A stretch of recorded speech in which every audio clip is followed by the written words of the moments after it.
Alrighty. And I believe that we're live. I hope that we're live. We're live. And of course today, we'll be going into TV Tokyo presents Bleach. Episode 5, also episode out of all, episode 371. Let's get right into it. So, as we ended last episode, Ichigo got stuck in the way between Hueco Mundo to the Seirete. And the beginning of this episode has Ichigo chilling out in his little cocoon of Ryatsu, still can't get out, and the Soul Society, the science division, I'm not sure, I'm pretty sure it's the science division, they're like, Ichigo's on his way, and then they're like, oh shit, he just got trapped, he's trapped, and that's no good. That's not a good sign for anybody in the Seirete, because Ichigo is apparently the only one that's able to fight these Quincy's, because his Bankai isn't able to be stolen by the power of the Quincy's. So they're starting to panic, have a good old panic, and as they're panicking, the big old brute himself, I forget his name, the guard dude, what's his name? I don't know what his name is, Jimbo or Jumbu or something like that. Well, he's being controlled by somebody, probably a Quincy, more than likely a Quincy, because the Quincy's are attacking. And Ichigo gets on the cell phone and he's hearing the attack happening, and he's like, oh my god, I need to get out of here. So, he's getting ready to power up to blow this shindig to smithereens. And so he's, having an existential reaction to the possibility that all his friends could be dying. And it's not going well for anybody in the Soul Society at this point. We have a good old fight between the crazy-haired lady, which I thought was a lady, but is actually not a lady. I forget her. It's a dude. I don't know. Sternritter F, I'm pretty sure. He is fighting with Byakuyo, or whatever the fuck his name is, and Byakuyo is like, Renji, come back me up here, get behind me and get ready to fucking fuck up the day here against this asshole that looks like that freak coming out of your TV. And so he's getting ready to charge forward, and as he's doing that, the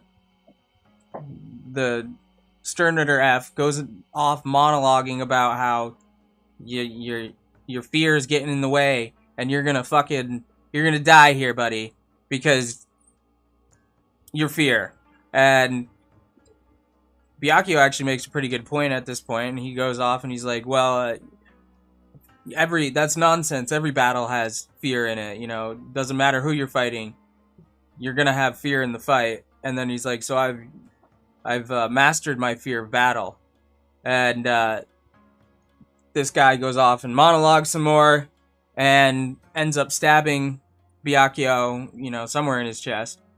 And so I guess the fear did win this fight. And what happens is he makes him see Raku, whatever the fuck her name is, his sister, younger sister, melting away in front of him, and it takes him out of his game, and he gets stabbed. So that happens, but intense to watch happen. Uh-oh. Come on. Let's not be laggy. Alright. And, so, oh yeah, before that, we do get to see the Sternritter F use the medallion and use Byakuyo's power against him using the petals and just massacres him with his own petals. It's pretty bad. And at the end of the episode, it seems that, Byakuyo is either dead or he's out of the fight for quite a while. And so there we go. You get to throw. He throws that sword just like it's nothing, like it's a piece of tissue. That I don't know what the Stern Ritter's name is, but he's a beefy motherfucker. And so yeah, he's just getting his ass demolished by those petals. And elsewhere in the Seirei, the head captain is facing off against one of the I don't know if he faces off. I think he shows up in another fight against another Stern Ritter, the one that ends up shooting his pal through the heart and killing him. Well, he shows up to dispatch of him, and he does. He uses crazy fire technique and just obliterates the dude's face. Like, there is no more of the guy's face after he's done with him. Of course, it's, the head captain. He's gonna put the work in when the work is due, because that's what the head captain do. He's a beast out here. We already know that. He's missing an arm, and he's still putting in work like he's a teenager, so guy's badass. And yeah, so there's no more of that guy. And also, what's his face? I don't know his face, but this guy, that guy, he shows up with bodies on top of his shoulders, throws them on the ground, and is all like, "Yo, your guys are trash. Are you the leader of these trash people?" And goes in to show how he dispatched each one of them, and then attacks Yuha Bach straight on. And I'm like, at the moment, I'm like, bro, probably not the best idea to attack the head boss, but he does anyways. It's him, whatever his name is. I'm forgetting it, but you know him. And that's basically, we don't get to see what happens. He just Yuha Bach blocks it with his arm guard, and Ichigo is still trying to get out through this whole time of the Ryatsu ball, and it doesn't seem like he's successful. He's definitely not successful by the end of the episode. And then we get a little bit of I don't even know what to call it. It's very war-esque in the sense of when you have your captain or a certain guy on the battlefield start screaming war cries and gets everybody going, and even if they're injured or on the brink of falling over, they're able to get back up and act like they haven't even started the fight and kick ass all over again. And head captain, after he takes off the dude's head with his fire move, shoots off into the sky with all his power, and everybody in the Seirei can feel that Ryatsu coming from him, and they all just get a boost of energy and all like, oh, if he can do it, then we can do it too. And so people getting off the ground, getting ready to take round 2 of the Quincy's here. They are using the Bankais with their medallion thingies. So overall, I would say, as a whole, the Soul Society is in a shit show of trouble right now. But with the head captain, boosting everybody's morale, you never know what could happen here after that. And then also you have I'm still forgetting his name, the crazy haired guy that, with the main reason why he's able to dispatch those other Quincy's so easily is because at this point he doesn't have a Bankai. He's still on his Shikai, but his Shikai is so strong he just uses a Shikai like it's a Bankai, so they're unable to suck away his power, steal his power. So he's a wild card in the whole scheme of things. See what he's able to do. Obviously, attacking Yuha Bak right now is not the smartest move, but that's what he did. So, and Ichigo still hasn't shown up. That was a little disappointing, but at the end of the episode, it looked like he was doing something. He was ready to come in and save the day or something with this. He seemed to do an extra power up right at the end. He had this green, I don't know, aura around him for like a split second. And obviously they didn't show him getting out of the ball or anything. So he's still stuck in the ball, but yeah. I'm trying to find it, but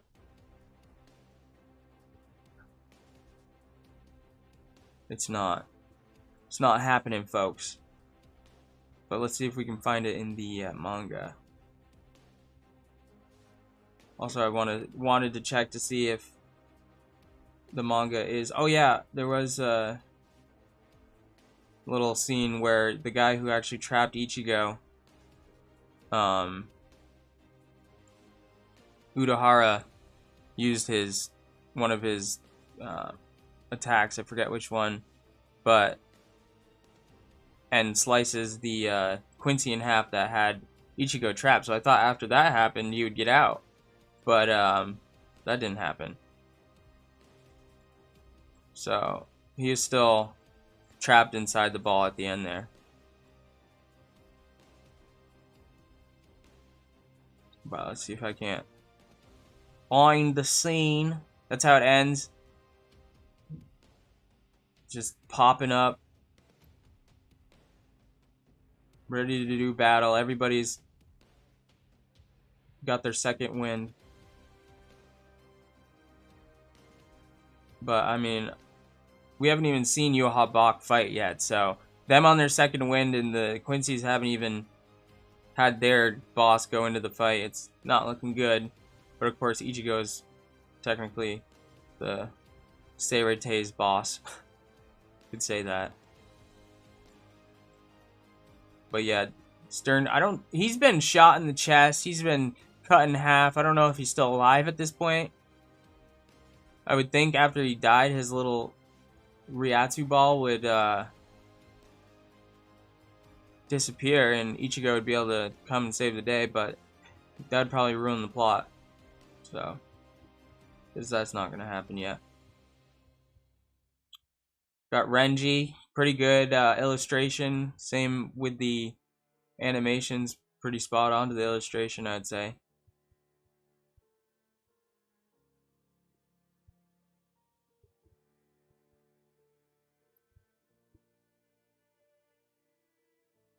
Some good old kick-ass. The fuck's his name? Kenpachi! There it is. Kenpachi. Dendai said that each time I said I didn't know his name.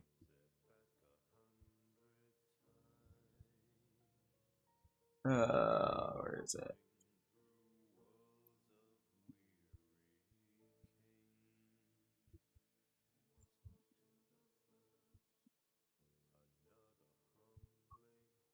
And that guy who gets his face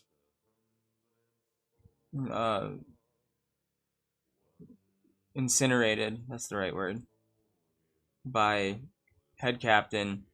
He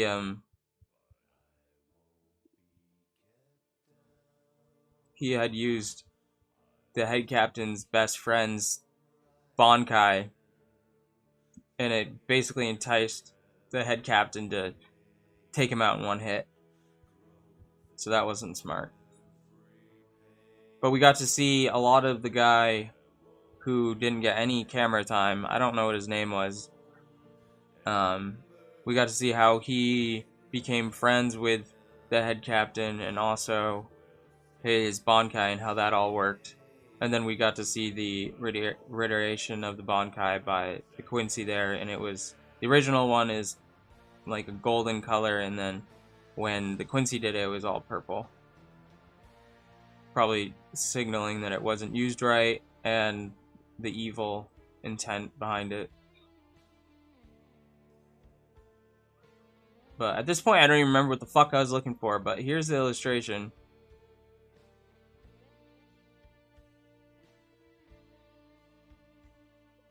I believe that actually this is fan illustration, but it's pretty much spot on to the original.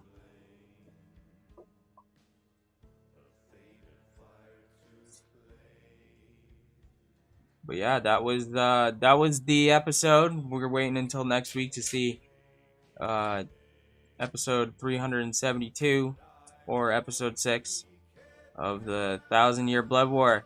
We'll be back on Tuesday, and obviously I'll be streaming other stuff. Until then, check into Grand Summoners, and then also we're doing some Modern Warfare at some point. And if anything crazy comes up with some current events, we'll be on it. So check into Kurz, and have a wonderful rest of your day.